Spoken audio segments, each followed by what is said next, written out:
Secrets to getting your dream domina. I'm going to load you up with some knowledge so you can make better choices. Where to look for domina, what kind of domina you're looking for, to make this process easier for you. Now, this is an answer to a question I got on YouTube, but I'm going to read from a writing that I wrote over a year ago on another platform. You're listening to the Mistress Code. I'm Racy Wild. So I'm going to give you some insider information. Not every woman who says they are a domina are actually a domina. It is because most are just role-playing, pretending, taking on a persona, putting on a mask to play act for a little while. Why do they do this? For fun, for an ego boost, and for money even. However, there are also a lot of women who say they are a domina, and they are, for about 2 or 3 years, and then they move on. It's like becoming a goth when you're younger, or liking black metal before you discover techno. Being a domina for them is just a phase. This is a huge problem for a lot of men trying to find an authentic domina, because when you get into a dynamic with one of these transient dominas, she shapeshifts back to being submissive, or even worse, vanilla, and the sub feels swindled. I've heard this story from my men so many times. They often feel like they are just being tricked by vanilla girls, lured in by kink, just to become a regular boyfriend. However, sometimes, if you're lucky, you will stumble upon a real, an authentic domina. But also, there are some cold, hard facts that you need to accept. 1. Most younger domina are looking for boyfriends first, subs second. If you are not boyfriend material, in a position to be a boyfriend, or don't want to be a boyfriend, you're not an option for them. 2. Most older domina don't have sex with their subs. It's usually because they already have a partner. They are only sexually attracted to dominant men, but like dominating subby men, or they don't have sex anymore. If you are looking for any sexual gratification, you're not an option for them. 3. It is exceptionally rare for a domina to not want to make their sub into a boyfriend or partner and who wants or even requires sex with them. I know because I am one of these women, and compared to a lot of my other domina friends, I get hit up 100 times more than them because of my position. So your competition is enormous, worldwide even. I'm cutthroat just because a domina in my position is a unicorn. Now, I am somewhat a different domina, as I like to give the little guy a go if I see some potential in him. However, I might come across all nice and easygoing, but in reality, I'm really tough and never give second chances. Why? Because I know the "fool me once" saying is true. So now that you know the odds, let's talk about how you can perhaps get the domina of your dreams. What is the trick to getting a real femdom who isn't after your money? The dominant woman needs to desire you. I'm not talking about love or for sex, but she needs to desire to dominate you. For this to happen, 1, there must be some DS chemistry between you, some sort of attraction. You need to connect because of your bodies and your mind, And yes, sometimes that also means anti-connection. I have specifically chosen to be with subs who repulsed me simply because I could treat them badly without getting emotionally attached. Every sub can have a purpose. Repulsion is easy. Take Cersei Lannister from Game of Thrones. She wouldn't even fuck her gimp bodyguard, but they had a special bond. But many Domina don't like to delve into the darker side of submission with gimps and Igors and monsters. They want men they at least like to look at. And the hard part lies in if you need to be adored by your Domina. If you want her to look favorably on you, you need to be attractive to her. Your body at first, and then your mind will carry you the rest of the way. A personal example, and I know my personal subs will laugh at this, I require my subs to be sexy for me, to work at being sexy. There is a whole lot of psychology to this, but this is where I use role reversal for reals. I want my men to be the object of my desire. But most, if not all but a small handful of Domina, do not do this. Most Domina want to be the object themselves. And this is an example how every Domina has her own desires and agenda. 2. You must ignite her dominance. There must be something about you, something about your chemistry that triggers her into wanting to dominate you. Yes, a femdom can have the desire to dominate from her own energy, and unfortunately, this is how most subs think a domina operates, that she will just dominate him on her own energy. Firstly, this is lazy on the sub's part. He thinks he doesn't have to do anything to be dominated. But the reason why this is not the best is if a domina activates her dominance by herself, it means she connects with her own dominance and desires, and you just become an object to fulfilling them. This is what happens to men who get typed as just play subs at events and aren't seen as DS material. When a domina's dominance is not activated by the sub, but herself, she uses the sub as a tool, and then when she's done, tosses him, and doesn't want to have anything to do with him afterwards.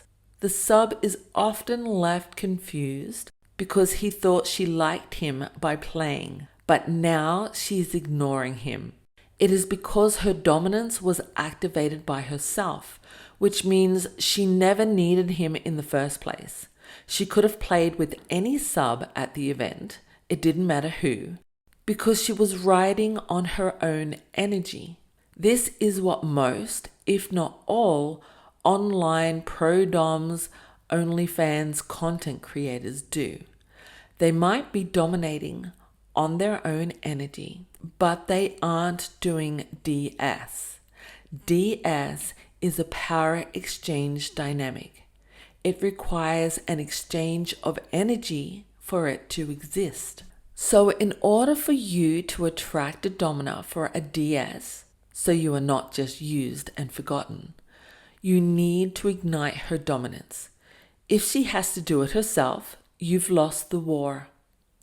Depending on what type of domina she is, you need to ignite in her feelings to hurt you, or feelings to humiliate you, or feelings to trap you, or feelings to baby you.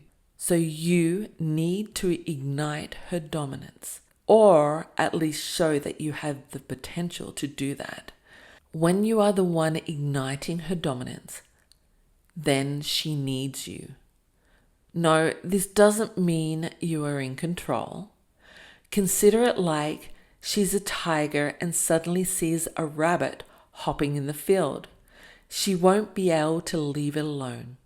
I've said this in another pod, but with some subs, I can strip them naked, gag them, and put them in the corner holding a pot plant all day and forget that they are even there. But with other subs, every time I walk past them, I just can't leave them alone. Their energy triggers me to dominate them. It's the personal magic subs have inside them. And yes, it also depends on how reactive a domina is to stimuli. I'm exceptionally reactive because I'm an energetic person and connect to the physical person and environment. I notice slight movements and emotions and atmosphere. But some other domina might be slower, calmer, and less trigger happy. So a lot of times, triggering a domina to dominance is beyond your control. It's just like sexual attraction. You can't really control it. So don't beat yourself up about it. It's just you're not energy compatible. It's a good thing to know so you don't waste your time trying to tempt a domina that doesn't connect with you. The good thing is every femdom is different. So if you can't ignite the dominance in one femdom, then you can try with another. And the experienced domina can feel your energy on first contact, even in writing. How can they make such a judgment before meeting you? Because they have had a lot of practice in reading and then meeting and then knowing what type of writing will follow through to them being attracted to someone. Now, of course, natural triggers can be bypassed and manipulated, but if you are not experienced at this, don't bother. But just for discussion's sake, I personally get triggered by many things that have nothing to do with the sub's energy. If a guy presents to me a very slutty and shaven ass, hell yeah, I'm in. He triggers my desire for anal and makes me want him. I will move mountains to have him. Now, I want him just physically to feed my own desire for anal. I don't desire him specifically. And my idea is to use him once and then throw him away. But this is a way in for him to meet me and for me to get to feel his energy. Sometimes when I first meet them, I feel nothing. I'm just after their ass. But when I get to playing, sometimes a magic trigger happens. The mood turns and we connect on a domina sub level. And the erotic emotions go through the roof. Now, I'm not generally attracted to this person at all, and I might even feel we don't really match on any level. But when we are in a scene together, our DS chemistry is undeniable, and that is what makes me want them as a sub. This DS dynamic is more logical than a trigger choice, but this is the hardest way of going about it. And there is a great failure rate. But when it happens, it's incredible. And even though I don't desire the person, I desire our DS dynamic. It's complicated, I know. But this is also only for advanced femdoms and submissives. So triggering a domina's dominance? Well, you are not going to do it by sending her a dick pic. Though I'm a hypocrite here. I get triggered and I want to dominate a sub based on a stellar cock. And that's only because I'm the anomaly. But the cock must be sexy to me. If you don't have a sexy cock, you will repel me. I can't help it. Most women say they are demisexual or sapiosexual. But I know it's just because they are being PC. Women have a habit of wanting to live up to the ideals of a good person. They have been conditioned to do this from birth and rarely want to admit to their degrading and discriminating desires. Men are a lot better at it, but you know how much flack they get for objectifying women.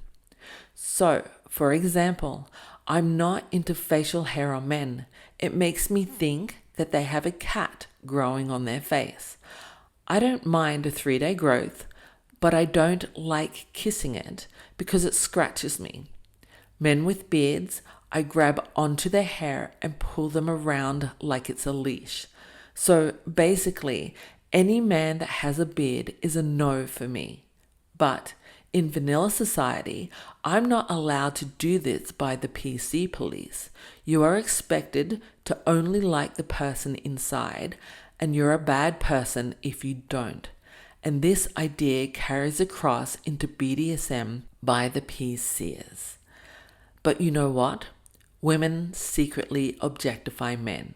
Height, weight, shape, hair, cut, uncut, race, femme, mask, energy, etc. They don't admit to it because they want to stay on their social pedestal. But usually, if a domina rejects you for no particular reason, you can guarantee it is because she is not attracted to something you can't control. It's not your fault. It's not her fault. It just is. She doesn't want to tell you, so she just says, no thanks. Just believe her. I get so many men who try to argue with my clear no's. They won't accept my no. So then I have to get rough and say, I'm not attracted to you. Then they think I'm being harsh, but most thank me for my honesty and move on. So in conclusion, getting a femdom is much the same as getting into a vanilla relationship. You need to attract her heart to want you. But instead of feeding her need for comfort and security, you feed her need for power and pleasure. You have no control over natural chemistry. You just can't beat that system. However, you can make yourself more attractive by training, but not in skills, not in becoming a self-powered sub that only fangirls want. But women are social creatures and very smart to objectification as they live it every day. If you are just after sessions, you are objectifying her. However, if you make an effort to get to know her and if you interest her, she will make an effort to get to know you. Then you have a good chance. If she is not making an effort, and you will feel it if she is or isn't, then you know she is really not interested, or it's just bad timing for her. Don't hold it against her, and don't get stupid, because if she is legit, she will likely know most other real domina in the scene, and we trade stories. A warning, if you get a bad rep with one of us, you become red flagged in the scene. I suggest you read Venus in Furs. It was written in 1870. It is free in English online. Don't be scared off by the first few chapters. They are a little confusing, but when you get to the confessions of the super sensualist part, the story sorts itself out. The academic analysis through the years have focused on the male journey and rarely sees the central female character as a driving force. It is because the studies have been from men. But from a femdom point of view, the story is about a dominant woman who manipulated the weakness of a man, his desire and fears, to turn him into a real slave. The man has a limited idea of his submission, a limited idea of his masochism. He only wants to do fantasy. But when she makes their DS real, he loses control and he becomes miserable because he wasn't really a sub in the first place, but a submissive fetishist. If you are a submissive fetishist, not a real sub, all real domina will see right through you and reject you. But if you happen to get into a DS with a real domina, you will become miserable because she will not feed your fantasies. She will make you live her reality. Don't be a Severin. All the wonders will show you you can't handle real submission.